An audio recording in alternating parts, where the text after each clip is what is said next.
90 minute শেষ, match 95 মিনিটে। একদিকে জাপান ফ্যানরা হয়তো বা খুশি হচ্ছে যে ম্যাচ এক্সট্রা টাইমে নিয়ে যেতে পারতেছে ব্রাজিলের সাথে, আর অন্যদিকে ব্রাজিল ফ্যানরা হচ্ছে নিঃশ্বাস বন্ধ করে বসে আছে যে কি অবস্থা, কি হয় না হয়, ম্যাচ যদি এক্সট্রা টাইমে গড়ায় তখন কি হবে, বা পেনাল্টিতে যদি যায়, কিংবা যদি তারা হেরে যায় সেক্ষেত্রে কি হবে, রাউন্ড অফ 32 থেকে যদি বাদ পড়ে তাহলে জিনিসটা কেমন হবে। ঠিক এইরকম টান টান উত্তেজনার মুহূর্তে ব্রাজিলের ব্রুনো গামারেজের একটি পাস খুঁজে পায় হচ্ছে মার্টিনেলিকে, এবং মার্টিনেলির গোল। চলেন ম্যাচটা ব্রেকডাউন করি।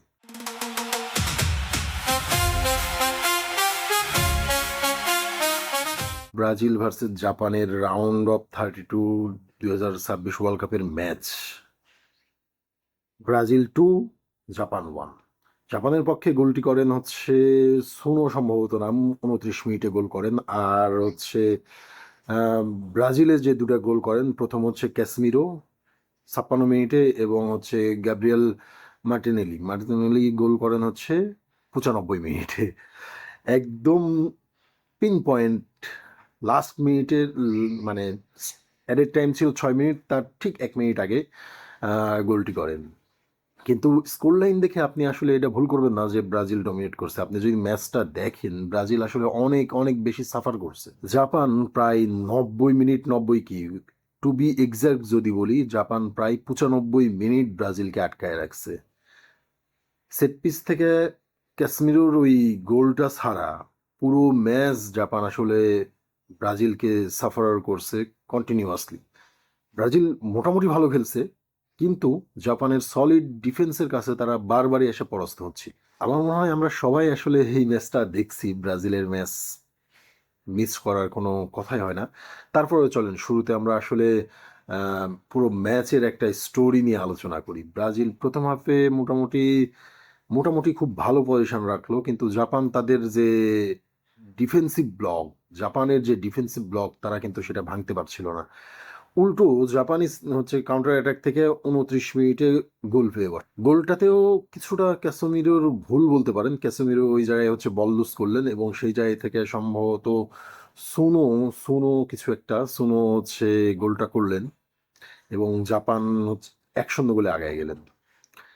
এবং তারপরে হাফ টাইম পর্যন্ত ব্রাজিল প্রচুর চেষ্টা করছে, কিন্তু কোনো গোল পায়নি। তারপরে ব্রাজিল হাফ টাইমে গেল। হাফ টাইমে যাওয়ার পরে তাদের কোচ, মাস্টার মাইন্ড, আরও একবার যার নাম আসলে না বললেই নয়, সেটা হচ্ছে কার্লো আনচেলত্তি। এই মানুষটা তাদের নিয়ে কথা বললেন, তাদের প্লেয়ারগুলোকে নিয়ে কথা বললেন, এবং তারপরে কিছু সাবস্টিটিউট করলেন। আর সাবস্টিটিউট করার পরে ব্রাজিলের খেলার গোল একদম পাল্টে গেছে। ব্রাজিল যেন দ্বিতীয়ার্ধে আসলেন এবং পুরো ম্যাচের টেম্পো কন্ট্রোল করলেন। 65 মিনিটে গ্যাব্রিয়েলের ক্রস থেকে হচ্ছে কাশ্মীরের যে কামব্যাক গোল, বা হচ্ছে সমতাসূচক গোল, তারপরে শুরু হলো আসলে আসল ড্রামা। আপনি যদি দেখেন, সম্ভবত ভিনিসিউসের 2-3টা হচ্ছে প্রায় গোল হয়ে যাচ্ছিল, এইরকম হচ্ছে গোল আটকাইছে তাদের হচ্ছে মানে ব্রাজিলের হচ্ছে গোলকিপার, সম্ভবত নাম হচ্ছে সুজুকি, কি যেন সুজুকি। তো তার একটা কথা না বললেই নয়, সেটার আমি শর্টসও আপলোড দিয়েছিলাম আসলে রিলস আকারে। জাস্ট গোল মনে হচ্ছিল, গোল হয়ে গেছে, কিন্তু একটা অ্যাঙ্গেলে, লেফট অ্যাঙ্গেলে হচ্ছে আম, তাদের গোলকিপারের হাতে লেগে বাইরে দিয়ে বল চলে যায়, রাইট বার পোস্টে লেগে বলটা হচ্ছে মাঠের বাইরে চলে যায়। তারপরে পুরো ম্যাচটা সম্পর্কে আপনারা জানেন যে হচ্ছে প্রায় 95 মিনিট পর্যন্ত জাপান হচ্ছে ব্রাজিলকে আটকায় রাখলো, এবং 95 মিনিটে ব্রুনো গ্রেমারেসের বল থেকে মার্টিনেলির গোল, এবং ব্রাজিলের সমর্থকদের বাঁধভাঙা উচ্ছ্বাস। এবার আসেন ম্যাচটা সম্পর্কে টেকনিক্যালি বিশ্লেষণ করলে আসলে এক কথায় যদি আপনি বলেন, তাহলে হচ্ছে জাপানের ডিফেন্সিভ মাস্টার ক্লাস ছিল এই ম্যাচ। ব্রাজিলের এক্সজি ছিল সম্ভবত 1.72%, মানে 1.72, আর জাপানের যেখানে ছিল 0.23। মানে ব্রাজিল প্রায় 72% সময় ডোমিনেন্স করছে, কিন্তু গোল পাচ্ছিল না। এই 72% সময় ডোমিনেন্স করা একটা টিমকে আটকে দেওয়া ডিফেন্সিক্যালি কতটা আপনি ক্লিনিক্যাল হইলে এবং কতটা সলিড হইলে আপনি করতে পারেন। জাপানের আসলে কম্প্যাক্ট সলিড ডিফেন্স ব্লকটা ব্রাজিলকে বারবার আটকায় দিচ্ছিল। ব্রাজিল যে অ্যাটাকে যাচ্ছিল না তা না, এবং ওই যে বললাম ভিনিসিয়াসের প্রায় হয়ে যাওয়া গোল আটকায় দিল, এরকম 2-3টা ইনসিডেন্ট ঘটছে। এবং এই দেখে যে ব্রাজিল দমায় গেছে ব্যাপারটা তা না, তারাও ঠিক প্রচুর অ্যাটাক করতেছিল। পক্ষান্তরে জাপানও কাউন্টার অ্যাটাকে অনেকবার ভয় ধরাইছে ব্রাজিল। তো ব্রাজিলের আসলে প্রথম হাফের সমস্যা, ব্রাজিলের প্রথম হাফের সমস্যা ছিল কাশ্মীরের ওই ভুলটা, এবং ওই ভুলটাতে একটা ভুল থেকে পিন পয়েন্ট ভুল থেকে আপনার হচ্ছে সুনোর যে অসাধারণ গোল, সুনোর গোলটাও চোখে লেগে থাকার মতো একটা গোল, এবং ডিফেন্সিভ পজিশনিং এর একটি বড় ভুল। আমার আমার মনে হয় যে হচ্ছে আহ, কাশ্মীরও ওইখানে ডিফেন্স করতে যায় হচ্ছে একটা পজিশনের ভুল করে ফেলছে, কই থাকবো, এই জায়গায় থাকবো না ওই জায়গায় থাকবো, এইরকম একটা হচ্ছে কনফিউশন করে ফেলছে। তো এছাড়া কাশ্মীরও আবার সেটা পুষিয়ে দিয়েছে সেকেন্ড হাফে হচ্ছে গোল করার মাধ্যমে। এরপরে আসেন হচ্ছে এরপরে আসেন আপনি হচ্ছে সেকেন্ড হাফে পুরোটাই কার্লো আনচেলত্তি শো। আপনি যদি দেখেন যে হাফ টাইমে কার্লো আনচেলত্তি তার প্লেয়ারদের সাথে কথা বলছে, কথা বলার পরে আসার পরে যে চেঞ্জগুলো করছে, চেঞ্জগুলো আমি যদি একপাশে সরায় রাখি, চেঞ্জগুলোর আগের কথাগুলো মানে চেঞ্জগুলো নিয়েই পুরো ম্যাচ। কিন্তু আপনি যদি দেখেন ব্রাজিল ফার্স্ট হাফে মানে হাফ টাইমের পরে আসার পরে সেকেন্ড হাফে আরও বেশি টেম্পো কন্ট্রোল করছে, আরও বেশি ইন্টেন্সিটি নিয়ে খেলছে, এবং ওয়াইড অ্যাটাকগুলো আরও অনেক দ্বিগুণ বাড়াইছে। আপনি হচ্ছে ফার্স্ট হাফে যদি ওয়াইড অ্যাটাকগুলোর সাথে হচ্ছে কম্পেয়ার করেন, ফার্স্ট হাফে যদি 5টা ওয়াইড অ্যাটাক করে, এক্স্যাক্ট আমার আসলে সংখ্যাটা মনে নাই, আপনি যদি সেকেন্ড হাফে দেখবেন প্রায় 10টা বা তারও বেশি হচ্ছে ওয়াইড অ্যাটাকগুলো করছে।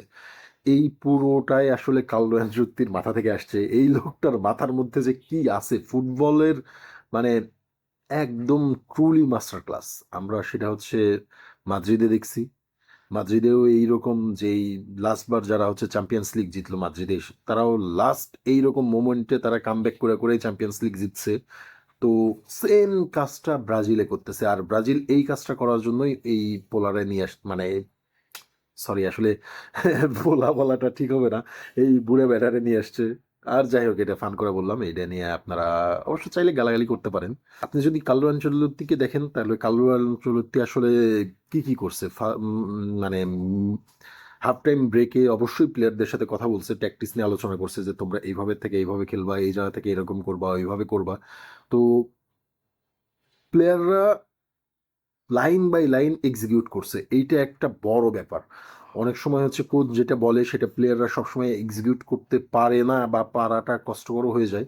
আর ব্রাজিলের প্লেয়ারদের সেই রকম ক্যাপাসিটি আছে বা কোয়ালিটি আছে, তারা কোচের কথা এক্সিকিউট করতে পারবে। এবং দ্বিতীয় অর্ধে আসার পরে তারা যেই ইন্টেন্সিটি নিয়ে নামলো এবং ওয়াইড অ্যাঙ্গেলের অ্যাটাকগুলো বাড়াইলো, এবং সিট পিস থেকে ওই যে কাশ্মীরের ওই গোলটা, এরপরে ব্রাজিল আসলে খেলে। তারপরে যদি টেকনিক্যালি অ্যানালাইসিসের ক্ষেত্রে জাপানের ফলটা ধরেন যে জাপান আসলে কোন জায়গায় মিস করলো, তো আমার মনে হয় জাপান আসলে লাস্টের দিকে এসে একটু বেশি হচ্ছে সেটব্যাক করে ফেলছিল, যে মানে একদম লো ব্লকে এসে ডিফেন্স করা।